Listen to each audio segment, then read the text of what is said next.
Hola, ¿qué tal? Muy buenas tardes. Pues bueno, la Ciudad de México atraviesa por un proceso de transición, no solamente porque a partir del próximo 5 de diciembre entrará en funciones un nuevo gobierno, sino porque después de 20 años gobernará una fuerza política distinta. Y por si fuera poco, por primera vez una mujer electa a través de las urnas llegará a la jefatura de gobierno. Hoy tenemos una invitada de honor. Ella es Claudia Sheinbaum, la mujer que gobernará la Ciudad de México los próximos 6 años. Comenzamos.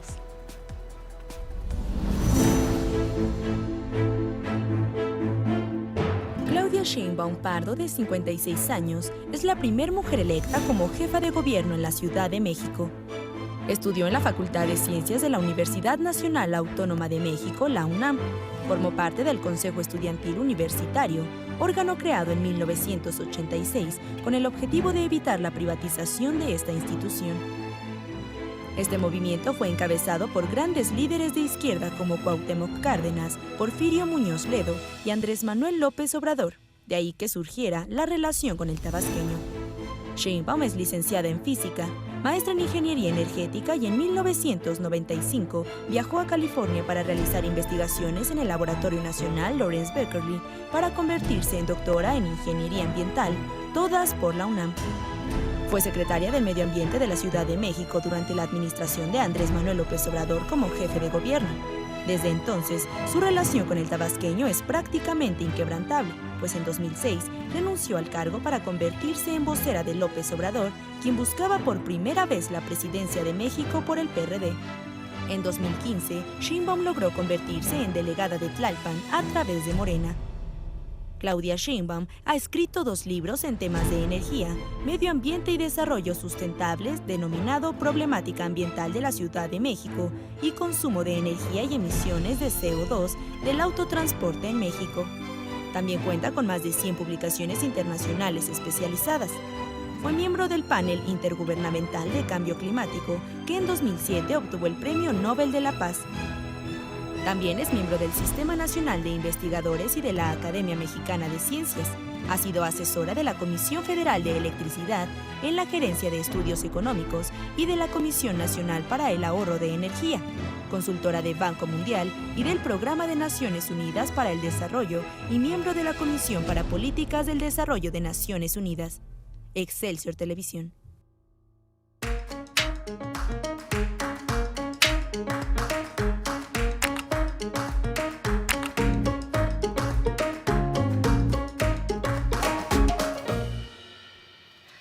Hola, ¿qué tal? Muy buenas tardes. Yo soy Paulina Silva. Es un gusto compartir esta mesa de punto y coma con Kimberly Armengol. ¿Cómo estás, Kim? Muy bien. Aquí en viernes, raramente en viernes. Así es. Y Mariana H. Como siempre en viernes, ¿no, verdad? No, tú No. sí. Bueno, tú sí en viernes. Pero como nunca la invitada. Hoy es un programa muy especial porque déjeme decirle, esto no fue una promesa de campaña, pero sí, durante la campaña electoral, la doctora Claudia Sheinbaum, en su calidad de candidata, le prometió a su servidora, tengo que decirlo, que de ganar las elecciones vendría a punto y coma. Y justamente un mes después de las elecciones, aquí está, cumpliendo su palabra. Gracias, doctora, por estar con nosotros. Al contrario, gracias, Paulina. Porque además es una historia verídica, ¿eh? Sí fue verídica, sí nos los prometió. Doctora, pues qué gusto tenerla aquí, es un programa pues muy distinguido, es un honor, también ya se lo había comentado, que esté con nosotros. Pero justamente, quien nos está viendo en este momento, la ciudadanía. ¿Cómo llega usted después de este mes en los que pues, Morena arrasó en la Ciudad de México, en el país? ¿Qué le diría a la gente que nos está viendo? ¿Cómo llega Claudia Sheinbaum? Pues el objetivo es llegar lo mejor preparada posible. Estamos trabajando estos 5 meses de transición, tanto en conocer la información del gobierno actual, como aterrizar pues, todas las propuestas y compromisos que hicimos en campaña. ¿Eso qué quiere decir? Pues que se traduzca esto en presupuesto para que a partir del primer día de gobierno la gente note que hay un gobierno distinto. Yo recuerdo hace unos años que escribíamos en una revista y dedicábamos a diferentes temas, ¿no? Y entonces un día el tema era la Ciudad de México. Y entonces en la Junta era así como, el primer problema que enfrentamos es cómo abarcar la Ciudad de México, ¿no? Con respecto a un número de una revista. Y dijimos, bueno, pues es que no podemos abarcarlo, vamos a agarrar esta parte. Pero en su caso, es necesario abarcar toda. No se pueden dar esos lujos de decir, bueno, pues esto, nos ocupamos de esto. ¿Con cuántas manos, con cuántas mentes se puede hacer algo así? Pues lo principal es tener un excelente equipo, ¿no? Sí. Y con la misma sensibilidad que queremos hacer el gobierno. Por eso el equipo que escogí en la mayoría de las áreas es personas honestas, algunas bien de la academia, otras de organizaciones civiles, que tengan muy claro qué es lo que queremos hacer en cada una de las áreas, ¿no? Entonces sí, uno tiene que pensar con muchas ventanas al mismo tiempo, pero sobre todo tener muy claro qué es lo que queremos hacer en los próximos 6 años, porque el gobierno es muy absorbente. Entonces te puedes dedicar todo el día a contestar oficios o a atender los bomberazos que hay todos los días en la ciudad y entonces no se transforma nada. Entonces lo más importante para mí es el tema hoy de la seguridad y la procuración de justicia, que es fundamental, el tema de la movilidad, que es un tema grave para la ciudadanía, el tema del servicio de agua potable y todo lo que va alrededor de ello, y por otro lado tener una ciudad más vivible. Eso quiere decir mejores espacios públicos, mejor calidad de vida, atención al mantenimiento mayor de la ciudad, que hay un deterioro enorme, desde el metro de la Ciudad de México hasta el bache que hay en cada uno de los lugares. Entonces, con esas prioridades, en cada uno de los temas, sus propias prioridades, pues la idea es poder avanzar muchísimo en estos 6 años. Me imagino que ya tienen como un cronograma. ¿Cuándo la ciudadanía empezaría a ver resultados? Porque también la gente espera que sea milagroso, que entres al gobierno y que a los 2 meses ya sea quien le den.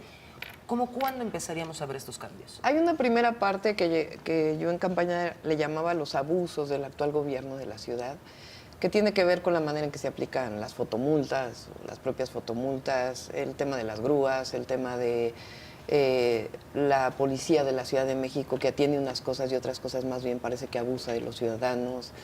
Entonces, hay una serie de acciones que vamos a hacer desde el primer día de gobierno. Por otro lado, voy a enviar una iniciativa, me comprometí con los empresarios, los micros y medianos sobre todo, a entrar a un programa de desregulación, de que no tenga que haber tantos trámites para poder abrir un pequeño negocio en la Ciudad de México. Entonces lo vamos a hacer al principio. Y mi objetivo es que en el primer año del gobierno la ciudadanía note que las cosas están cambiando, ¿no? En los temas prioritarios, seguridad, una parte de movilidad, aunque quizás la más difícil de que se note pronto, también el servicio de agua potable y en una actitud completamente distinta entre el gobierno y la ciudadanía. Yo creo, doctora, que la seguridad es el tema que más preocupa a la ciudadanía. ¿Cómo va a ser esta estrategia? Usted ya lo había adelantado un poco, los gabinetes de seguridad a las 6 de la mañana, pero ¿cómo sería un poquito más de manera integral esta estrategia? Son varios temas. El primero es tomar el control de las instituciones, porque la Secretaría de Seguridad Pública hoy tiene un problema muy grave de problemas de abuso y corrupción hacia los propios policías, ni siquiera solo hacia la ciudadanía. Y hay que retomar el control de la institución, ¿no? Recuperar los policías en los cuadrantes, los rondines, etcétera, etcétera, que es fundamental. Y acabar pues con este abuso de... a los policías les piden hasta dinero para ponerle gasolina a sus patrullas, ¿no? Y eso es por el esquema de los altos funcionarios de cómo está operando. Entonces es una parte fundamental, igual que en la Procuraduría, ¿no? Que eso per se ya va a significar un cambio. Y por otro lado, el tema de la inteligencia, que es fundamental. No se puede, frente a lo que está ocurriendo en la ciudad, actuar solamente diciendo, a ver, aquí aumentó el índice delictivo, un operativo, aquí aumentó y otro operativo. Tiene que haber inteligencia en decir quiénes son, dónde están, cómo están operando, y eso nos va a permitir ser mucho más eficientes en el vínculo entre Procuraduría y Secretaría de Seguridad Pública, ¿no? ¿Se va a atender por delegaciones? Es decir, hay algunas que son más delictivas que otras. Sí, obviamente se tiene que atender en donde más hay, pero también hay, por ejemplo, el tema de robo, porque es muy escandaloso todo esto que está asociado al narcomenudeo o cárteles operando en la ciudad, como le queramos llamar, ¿no? Pero hay otra parte que es lo que nos afecta a los ciudadanos todos los días, ¿no? Se ha incrementado mucho, por ejemplo, en la delegación Benito Juárez, el robo a casa-habitación, o el robo a transeúnte, o el robo en transporte público. O hasta los perros.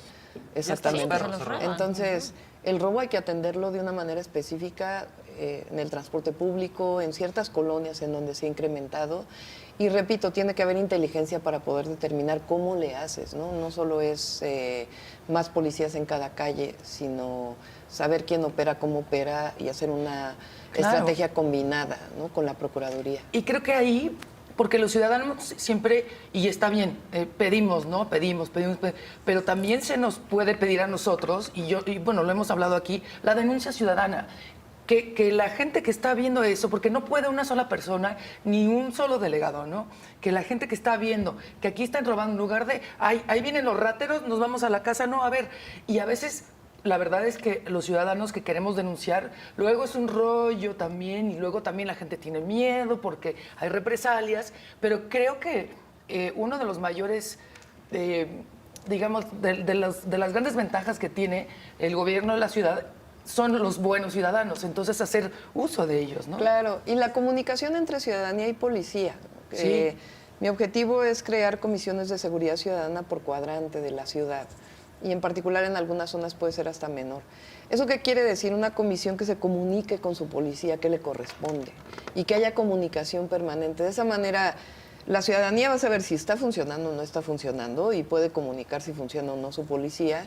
Y hay mucho mayor relación, de tal manera que se puede hacer hasta un mapeo con ellos de dónde está ocurriendo, ¿no? Eso. Otro tema, por ejemplo, es que nosotros queremos que aumente la denuncia porque muy poca gente denuncia. Y actualmente las denuncias son la forma de medir si hay delincuencia o no. Muy probablemente, y eso sería adecuado, que subiera la denuncia, no porque sube el delito, sino porque más personas están denunciando en la Procuraduría. Pero también existe esta cosa, que tú vas a un ministerio público y están ahí los policías fomentando que no denuncies, porque justamente no quieren que se les dispare la tasa. Exactamente, eso es ridículo, ¿no? Además bien hay que promover que la gente denuncie y utilizar otras formas de medición de cómo se está disminuyendo el delito, ¿no? No solamente la denuncia. Ahora tenemos un tema, desde que Morena llegó, por ejemplo, Andrés Manuel López Obrador ha hablado mucho de la burocracia, de que va a bajar los sueldos, que van a despedir funcionarios. Evidentemente hay muchos funcionarios que no funcionan en la Ciudad de México. ¿Cómo se va a hacer esta evaluación? Vamos a llegar con una nueva estructura de gobierno, ¿no? Y va a haber un nuevo equipo también gobernando. Hay mucha gente buena también en el gobierno que tiene una historia en el gobierno de la ciudad y que también hay que conservarlos, pero hay mucha gente que llegó a utilizar el puesto para hacer política en el territorio, o llegó al puesto pues también porque le gusta el dinero, ¿no? Y eso más o menos tenemos mapeado cómo está ya en el gobierno de la ciudad. Va a ser un gobierno austero, ya lo había dicho, doctora, y más adelante, después del corte, nos comenta un poquito Claro más que sí. los detalles. Los invitamos a que participen con nosotros en nuestra cuenta de Twitter, @puntoycoma_tv. Estamos hablando de los retos de gobernar la Ciudad de México. Se encuentra con nosotros la doctora Claudia Sheinbaum, jefa de gobierno electa, y bueno, también los invitamos a que pues, nos manden todos sus comentarios, preguntas, por supuesto, porque estamos totalmente en vivo. Volvemos.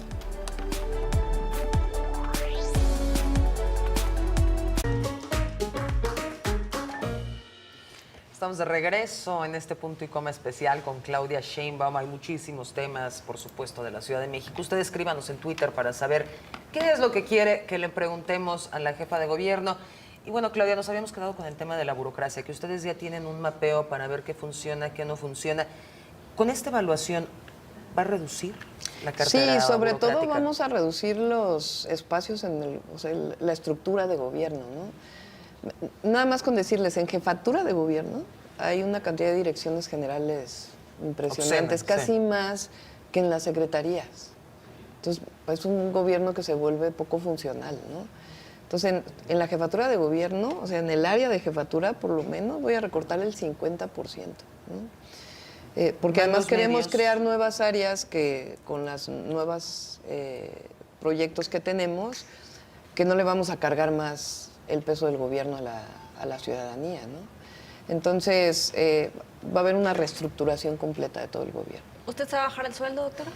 El sueldo del jefe o jefa de gobierno de la ciudad se ha mantenido estable casi desde que Andrés Manuel fue jefe de gobierno, entonces lo voy a mantener más o menos igual. O sea, aquí no hace falta reducir sueldos, más bien es recortar estructura, exactamente, y la corrupción, obviamente, ¿no? ¿Y eso cómo?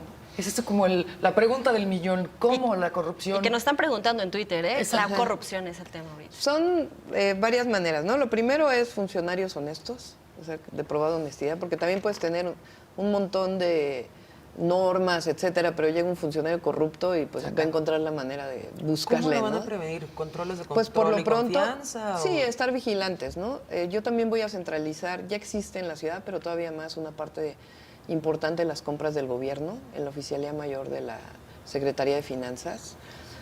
Eso permite no solamente disminuir costos, porque son compras centralizadas, sino evitar la corrupción, porque vigilas un área en particular, ¿no? Segundo, estoy por mandar una iniciativa a la Asamblea Legislativa, ahora que entre el nuevo Congreso local, de un nuevo modelo del sistema anticorrupción de la Ciudad de México. Lo aprobaron hace algún tiempo en la Asamblea y crean creo que casi 160 puestos nuevos para acabar con la corrupción. Pues no. Entonces lo que requiere son contrapesos ciudadanos realmente, ¿no? Sí. Transparentar. Entonces vamos a crear un área de gobierno digital, verdaderamente, que desarrolle, no que compre software por todos lados, sino que desarrolle verdaderamente un sistema abierto en donde desde las licitaciones se conozca cuándo se hizo, cómo se hizo, en qué área está, cuánto se ofertó, a quién se le asignó, el presupuesto original y cómo se asignaron las compras. Y por otro lado, tener muy claro a qué se destinan los recursos, ¿no?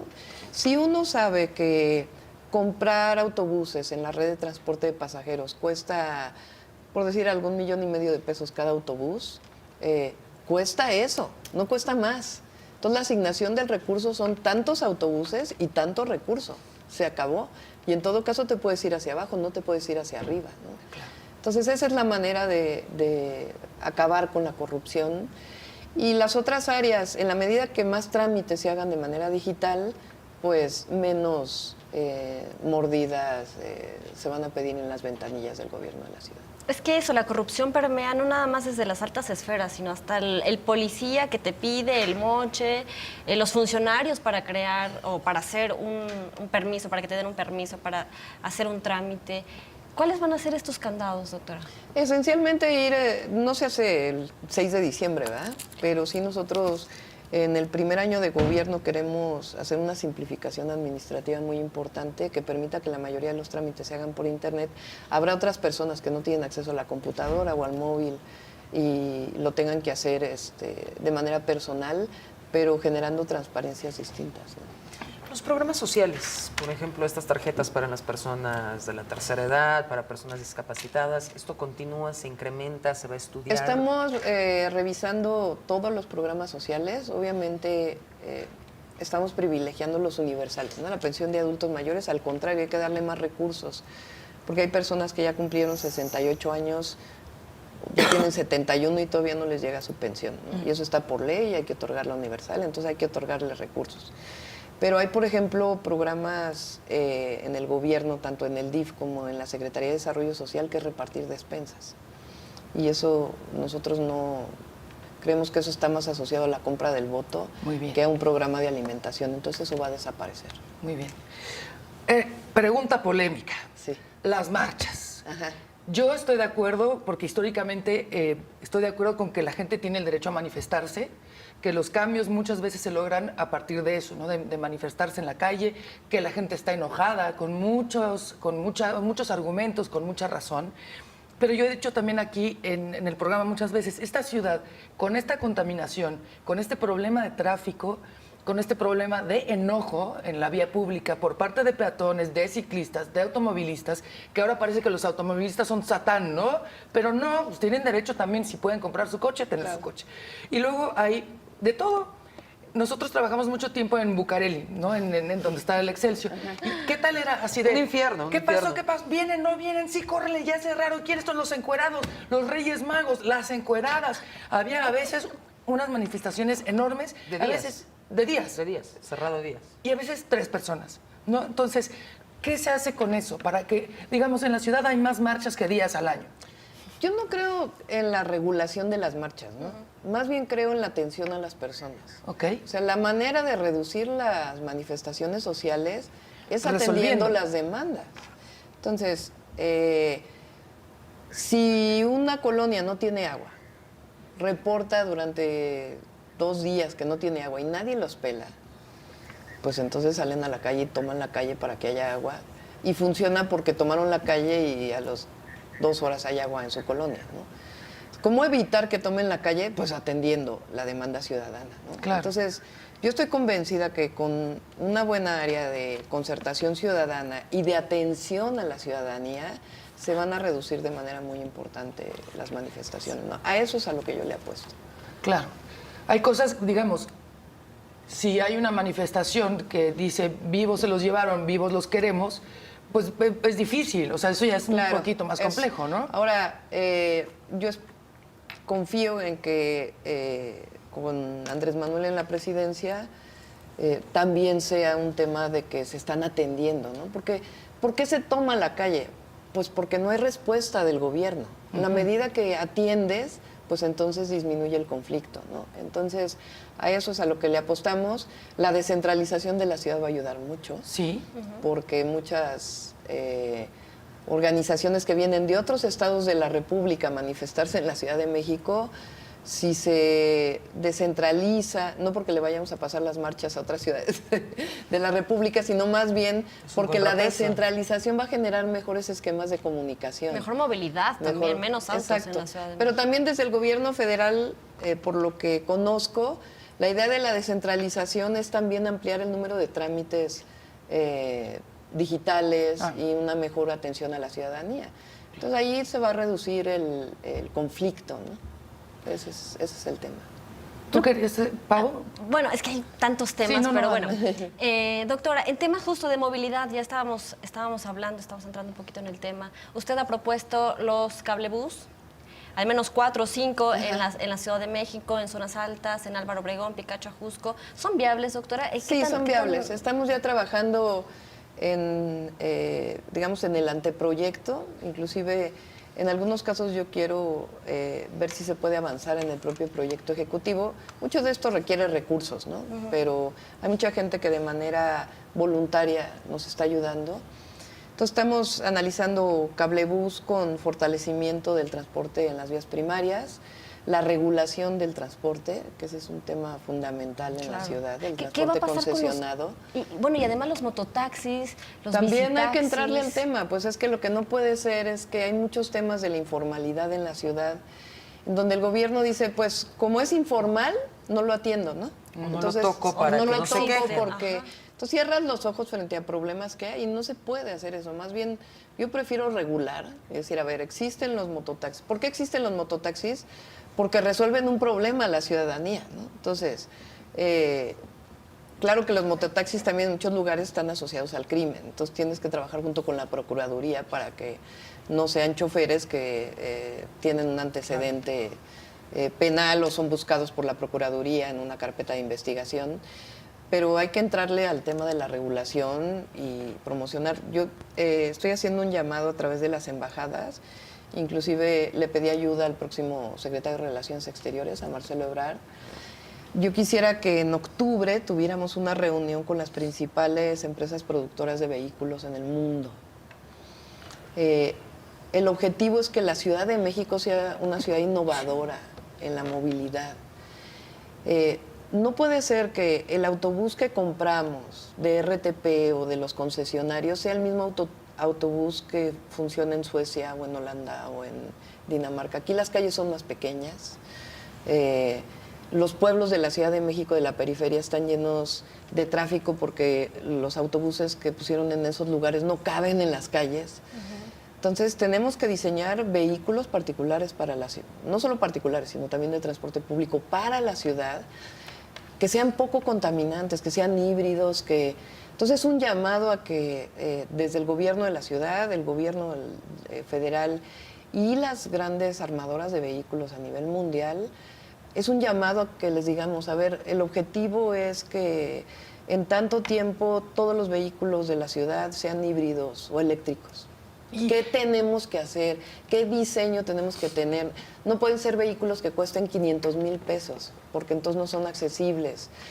Hoy el tema de los vehículos en renta, o sea, no que tú tengas un vehículo, sino tipo Uber o aplicación telefónica, no con ganancias como está el Uber y demás, sino que tú puedas ir a un lugar y decir, a ver, yo rento, como las bicis, por ejemplo, como Ecobici, rento mi vehículo en este lugar para ir y venir. Y eso disminuye el número de los vehículos, mejora la economía familiar. Entonces, la idea es que eso no tarde 5 años, 10 años, 15 años en llegar a la Ciudad de México, sino que así como llega a California, a Los Ángeles, al mismo tiempo llegue a la Ciudad de México. Y aspirar, yo sé que vamos a ir a corte, y aspirar, me gusta mucho que nos digan esto, no somos Suecia, no podemos, no son los espacios iguales, pero sí aspirar un poquito, tener la educación vial que tienen allá, eso sí. ¿no? O sea, sí empezar un poco a aspirar a eso con más respeto. Y esto lo digo para todas nosotros. Sí. También. Vamos a ir a una pausa y yo creo que hablando de esto regresamos con el tema de las Claro que fotomultas, sí. que es tan De acuerdo. importante. Mándenos, ahí tiene nuestro Twitter. ¿Qué quiere que le preguntemos a la jefa de gobierno de la Ciudad de México, Claudia Sheinbaum? Comuníquese con nosotros a través de Twitter. Ya volvemos.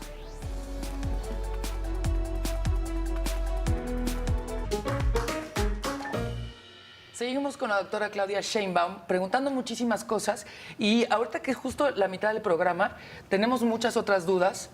Ustedes también tienen sus dudas, pero quiero que o sea, porque siempre es, ¿qué va a hacer con esto? ¿Qué va a hacer con lo otro? Hay muchos problemas.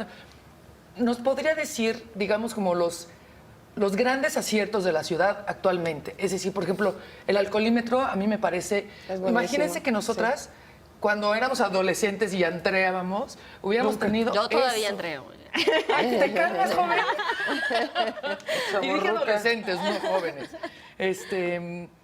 Yo pienso que es uno de los grandes aciertos. Hay varias cosas Claro. que en lugar de estarnos nada más quejándonos, hagamos un breve marco, digamos, de los greatest hits de la Ciudad de México actualmente. El tema del alcoholímetro tiene una gran virtud, no solo que evita accidentes, etcétera, tanto para el conductor como para las personas peatones, etcétera, sino que su gran virtud es que no importa cuánto dinero tengas, no importa qué tantas influencias tengas, la justicia aplica para todos. Y así debería de ser para Exactamente, y así todos. debería ser en Sí todo, se puede, ¿no? sí. Que ese es el gran tema. Entonces, así como las como el alcoholímetro, que íbamos Y a ahorita hablar de las vamos, ahorita fotomultas. Ya voy ahí con la vamos. fotomulta, ya lo Alcoholímetro, tenía. hay otros temas que obviamente la ciudad ha avanzado mucho, ¿no? Yo creo que lo que pasa es que esos temas se deterioran mucho en los últimos 3 años, sobre todo, ¿no? Entonces, hay muchas cosas que vamos a mantener, ¿no? El maratón de la Ciudad de México, por ejemplo, creció muchísimo y es muy importante. Pues esas cosas evidentemente hay que mantenerlas, ¿no? Por decir algo. Reciclaje, separación de basura, ¿cómo vamos? Ahí mi objetivo es aumentarlo mucho más. Hacia allá van todas las ciudades sustentables del mundo, en que haya reciclaje de materiales, ¿no? Y eso genera empleos y se hace de manera adecuada, quitando informalidades. Entonces ese es el principal objetivo en el manejo de los residuos Haciéndolo sólidos. más fácil, porque También. de pronto, decíamos también aquí con Lore Rivera... Así la norma que hay sí es un exceso. Si de por sí tenemos poca costumbre de tirar la basura en su lugar, Sí.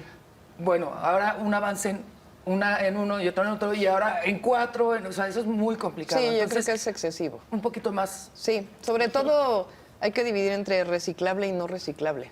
ahí nos queda Esa es bien. una parte fundamental. Sí. Fotomultas. Todos quieren Fotomultas saber de las famosas. fotomultas. ¿Cuántas tienes? ¿Por qué Siguen te interesa cada- tanto? No, ninguna. No ¿Estás te segura? que no tenga ninguna forma. Las fotomultas tuvieron el objetivo original de reducir accidentes, ¿no? En cierta manera cumplieron. El problema es que la manera en que se aplican, primero están privatizadas, ¿no? Entonces recibe el privado muchísimo dinero. Y segundo, se aplican a rajatabla, ¿no? Aunque hay una manera en que te puedes ir a quejar, es mucho más compleja. Entonces, si subes de 50 a 51 kilómetros por hora, te cae la fotomulta. No hay... No hay criterio. No hay criterio. Y la otra es que cada fotomulta cuesta 2,000 pesos, ¿no? Entonces, si tú ganas 100,000 pesos al mes, lo puedes asumir como tu costo de tu gasto. Pero si ganas 8,000, Claro. entonces representa un problema muy grave en la economía familiar. Y es muy injusto eso. Yo le apuesto Claro que tiene que haber reglamento de tránsito, que por cierto el reglamento de tránsito, ayer hablando con la doctora Ana Laura Magaloni, que es experta en temas de procuración de justicia, me decía es que es increíble que se regula todo, o sea, es una sobreregulación, ¿no? ¿Cuáles son las 5 reglas básicas de las personas en el volante? Nadie las sabe. Cierto, cierto. ¿Por qué no te debes cruzar las cebras? ¿Por qué es importante? Pues porque se protege al peatón. Entonces, nosotros le estamos apostando a un esquema de educación vial muy intensivo. Y más que sanciones económicas, otro tipo de sanciones, ¿no? Estamos estudiando de diversa manera. Hay ciudades que han aplicado el tema de los puntos en la licencia, por ejemplo. O si eres reincidente, ¿no? Si tuviste 18 flashazos en un mes, pues ya le exageraste, ya, bueno, ¿no? sí, Entonces ya te llega una notificación de que, oye, te tienes que ir a la escuela de manejo. No vas a la escuela de manejo, pues entonces la sanción será de otro tipo, ¿no? Es decir, no quiero decir que ya está definido, estoy dando ejemplos de lo que podemos hacer en la ciudad, pero creo que es importante. Yo tuve la experiencia, yo hice mi doctorado fuera, en California, y la verdad es que cuando llegué allá me di cuenta que había cosas que no sabía. Yo había sido, o sea, yo tenía licencia en la Ciudad de México, llevaba 10 años manejando en la ciudad, y me di cuenta que había cosas de las que no me percataba, ¿no? Que allá eran como... Entonces, no es un tema de la sanción económica, sino de cómo todos cumplimos con la ley. Claro. Y eso tiene que ver con que conozcamos por qué razón es importante ir a 60 kilómetros por hora y no a 70. Igual que el alcoholímetro, todo el mundo sabe que es algo que hay que hacerlo y que tuvo beneficios. El tema de cómo manejamos en la Ciudad de México tiene que primero conocer por qué no debes, cuando ya está el amarillo, cruzarte y te quedas en medio de la calle y se hacen los nudos. Sí, pero porque es bien importante, tercos. pero primero hay que decirles, te voy a explicar cuáles son las 5 o 6 reglas básicas que todos los que estamos en el volante debemos seguir, ¿no? Y creo que eso es fundamental. Doctor, en temas de movilidad todavía, ¿la tarifa del metro se mantiene? Se mantiene, sí, no tenemos... Ahí subió de 3 a 5 pesos y todo ese dinero no sabe dónde está. Pero Para empezar hay que saber el fideicomiso Claro. del metro, cuánto dinero tiene y aplicarlo al metro, porque ese era el objetivo, ¿no? ¿Y esta tarifa va a ser suficiente durante los próximos 6 años? Digo, porque el metro tiene que pasar por un proceso de transformación. Actualmente el servicio que da, bueno... Por pues lo es pronto pésimo. no tenemos pensado aumentarla y más bien es que los recursos que están disponibles se apliquen en el metro, ¿no? El metro está muy mal, muy mal. Una carencia de mantenimiento mayor en las vías, en los trenes, en los talleres. Abuso. Abuso sexual. Además, el tema de la inseguridad en el propio metro, aparte de la parte técnica. Primero hay que hacer que lo que está funcione, ¿no? Y que la gente sepa que sus recursos se está utilizando para ello, ¿no? Y luego ya en todo caso se piensa en lo otro, ¿no? Pero ni siquiera en este momento lo tenemos contemplado. Otro tema polémico. Somos 4 mujeres profesionistas trabajando. Hijos nadie tiene aquí, ¿verdad? Yo sí. Ella, sí, la doctora, sí. Nosotras no. Tú por joven, ya lo dijiste. Un poco por convicción, en mi caso, ¿no? Y hemos sufrido todas. ¡Qué vieja!, ¿no? Entonces, y también hemos visto y analizado con mucho respeto el asunto de equidad de género, cuota de género. Y hemos dicho también, bueno, yo no estoy del todo de acuerdo porque solo porque eres mujer tienes que tener este puesto. En tu equipo de trabajo, ¿cómo manejas eso? ¿Qué has recibido de parte de la ciudadanía con respecto a la discriminación? Y si vas a organizar tu equipo también un poco, pues como soy mujer, ¿tengo que ser solidaria o crees en las... Tú dime. En el equipo de gobierno que he nombrado hay mitad hombres, mitad mujeres, ¿no? Ajá. ¿Por qué es importante que tú tengas claro que tiene que haber equidad, digamos, 50-50 en general en todas las áreas? Porque si no, tradicionalmente piensas en hombres. Hay muchísimas cosas que existen en la literatura, pero la mente de las mujeres y de los hombres se ha orientado en que cuando tú piensas en una persona capaz, normalmente piensas en hombres. Si te digo uno de los mejores, ni siquiera O o A, sino una eminencia científica, y tu cabeza va, hombre. no va mujer. Entonces sí es importante el tema de las cuotas, aunque en efecto tiene sus limitaciones, en la medida en que las mujeres no hemos ido siendo reconocidas, ¿no? En este proceso. Ahora hay que escoger, no es cualquier mujer, ¿verdad? Tampoco. No. Tiene que haber personas, no vas a poner en salud nada más por ser mujer, sino tienes que buscar una mujer experta en temas de salud. Y tienes que obligarte a que sea mujer, porque si no, de otra manera es más fácil decir este y este y este, porque ha sido más hombres los que han ocupado esos espacios, ¿no? Entonces, el tema de género es un tema de que haya mujeres en el gobierno, pero también de orientación a una política de género, ¿no? Sí. En promover que las mujeres tengan autonomía económica, autonomía física, política quiere decir que las mujeres tengamos la capacidad de decidir por nosotras mismas, ¿no? Y no solamente en temas sexuales, sino en cualquier tema, Claro, ¿no? claro. Que no tengamos un hombre aquí que nos está diciendo para que podamos tener nuestra propia opinión, ¿no? Perdón, ¿y de discriminación ha sufrido? Sí, yo creo que cualquier mujer que vive en esta ciudad ha sufrido Pero mientras acoso, más- abuso, Sí, pero el puesto discriminación. está uno más en la mira. También. Tantos. Yo creo que yo he tenido el privilegio de estar en distintos lugares en mi vida y eso te genera seguridad, ¿no? Entonces, desde el punto de vista personal evitas ese tema, ¿no? Pero eso tiene que convertirse en una política pública, ¿no? Y el tema de la discriminación, de la violencia de género. Cañón. Y hay que acercarse también a quien ha trabajado eso, ¿no? Entonces, Gabriela Rodríguez yo le veo a rango de secretaría el tema de mujeres, porque no solo es mujer, sino mujeres, porque habemos distintos tipos de mujeres. Eso lo aprendí de las expertas. Y ella tiene a cargo este tema, ¿no? Desde la violencia de género a que sea un tema transversal. Lo más difícil en el gobierno es temas que tienen que ir por varias secretarías y que se asuma que tienen que estar en varias secretarías. Y no se resuelve con que haya, pues es que tienes una jefa de unidad departamental que se dedica al tema de equidad. No, es más bien que la política tome en cuenta. Qué complejo, la verdad es que... Sí, no es Y que hay que trivial. decirlo también, la doctora, no descarte que la próxima secretaria de Seguridad Pública, el próximo titular de esta dependencia, como de la Procuraduría Capitalina, sean mujeres. No se descarta, Que ya sea veremos, Kimberly ya veremos. Armengol. Voto por Kimberly Armengol. Hacemos una pausa y regresamos. La pregunta de Twitter, aquí está. Bueno, no tenemos pregunta, pero sí queremos que pregunten a la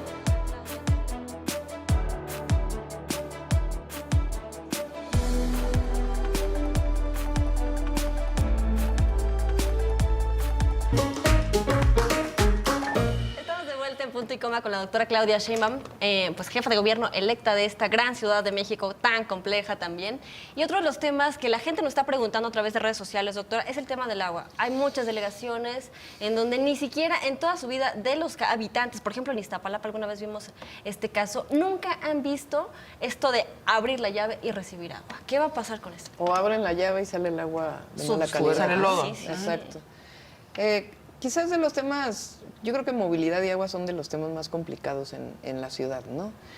El problema es que el tema del agua se ha venido trabajando ya como de la misma forma, ¿no? No ha habido cambios sustantivos en la manera que se ha atendido. Hay desde problemas en la delegación Iztapalapa o Tlalpan que nunca han recibido agua, ¿no? Pero hay otros, por ejemplo, en Coyoacán, Azcapotzalco, Cuauhtémoc, que nunca habían tenido problemas de escasez y que hoy tienen problemas de Pues las escasez. construcciones. Eso, las construcciones. Puede ser las construcciones, pero por ejemplo en Azcapotzalco la población ha disminuido a pesar de que hay tantos edificios, ¿no?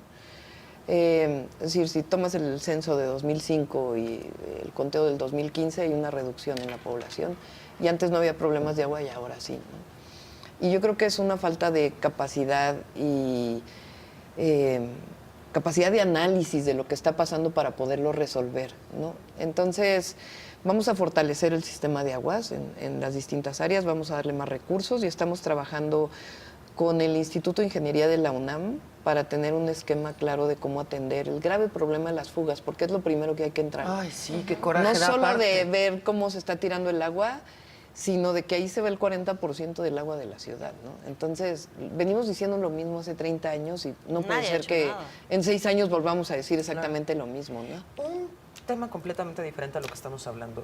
Si tú pasas a las 11 de la mañana por Tlalpan, ves toda clase de muchachitas prostituyéndose, lo mismo sucede en La Merced, lo mismo sucede en Sullivan. ante la mirada de todos. Más de la mitad de ellas, producto de la trata de personas. Pasa enfrente de todos, los policías los protegen. ¿Qué va a pasar con este tema tan sensible? Y que estamos sí. acostumbrados aparte, porque ya las vemos como un árbol, Claro. como un poste, parte de la calle. ¿Qué pasa? Es lo mismo que decía de la investigación, ¿no? El mayor problema es el de la trata, ¿no? Que una persona por encima de su voluntad sea obligada a venderse, ¿no? Sexualmente. Y eso hay que atacarlo con inteligencia, ¿no? ¿Quiénes son, dónde están, quiénes son las bandas, cómo ocurre, particularmente el tema de la Merced y otras partes? El tema de la prostitución es un problema como distinto, ¿no? ¿Dónde hubo la decisión de una persona? Yo creo que ninguna mujer voluntariamente dice, ay, yo quiero ser prostituta, ¿no? Pero hay mujeres que no quieren dejar de ser prostitutas. Entonces es una línea muy difícil en donde te pones, ¿no? Entonces, hay que atacar el tema de la prostitución de una manera y el tema de la trata, ahí sí, acabando con la impunidad, ¿no? Entonces, y hay que acercarse también a las personas que han trabajado estos temas, ¿no? Entonces, por eso la Procuraduría es una institución tan importante. A veces pensamos en la inseguridad y vemos nada más al policía. Sí, claro. Pero la Procuraduría tiene que encargarse de acabar con la impunidad en la ciudad, en el país. Y esa persona que esté ahí, cómo después se va haciendo una institución más autónoma, es fundamental, ¿no? Hoy cada vez ingresan menos personas a los penales y no es porque nos hemos hecho más civilizados en la Ciudad de México, con menos violencia, sino más bien porque hay mucha impunidad, ¿no? El tema de la violencia de género, el tema de la trata, no se atienden realmente en la Procuraduría, ¿no? Entonces esa institución es muy importante fortalecerla. Y otro tema que es importante, estamos a punto de llegar al año del temblor del 2017. Vemos, yo pensé que ibas a hablar de eso, pasamos por Tlalpan y vemos todavía la gente que no tiene casa, todavía viviendo en tiendas de campaña. ¿Qué le puede decir a la gente que sigue esperando apoyo? Ya tengo un programa inicial de reconstrucción, cómo se va a hacer. Tengo una reunión próxima, les doy la primicia, con el jefe de gobierno, alrededor de semana y media actual, para presentárselo y ver si podemos colaborar en el periodo de transición.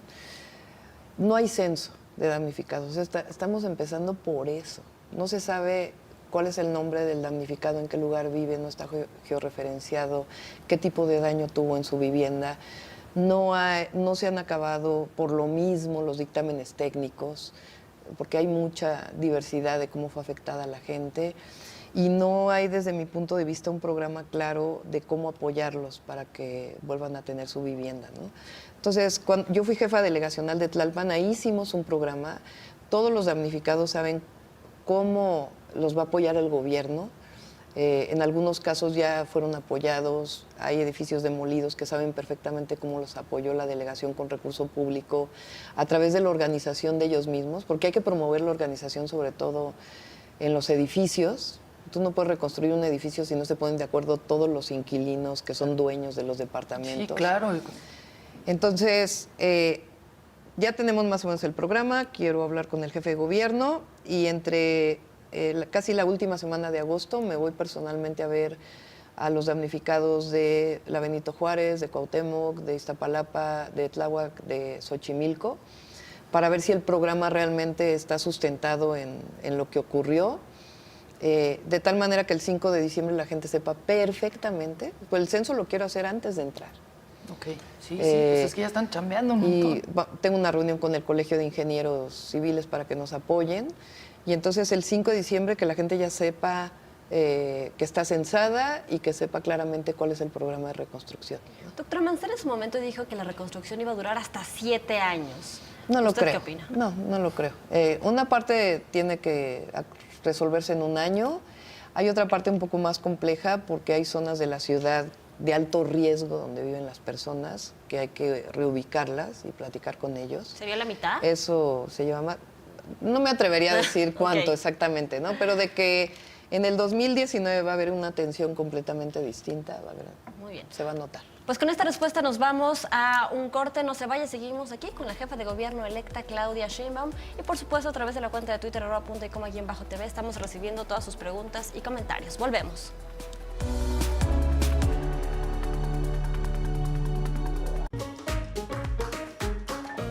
Estamos en la recta final de este programa especial con la jefa de gobierno electa Claudia Sheinbaum. Doctora, se nos acaba el tiempo, pero ¿qué le diría a la ciudadanía? El próximo 5 de diciembre vamos a tener la primera jefa de gobierno electa, la mujer que va a encabezar la Ciudad de México los próximos 6 años. Su mensaje, doctora. Pues vamos a trabajar conjuntamente con la ciudadanía, pero va a haber una jefa de gobierno que nunca rehuya los problemas, que esté en contacto con la ciudadanía. Cada 15 días voy a hacer recorridos, de tal manera que no pierda ese contacto con la gente, y no con 500 guaruras, sino realmente en contacto con las personas.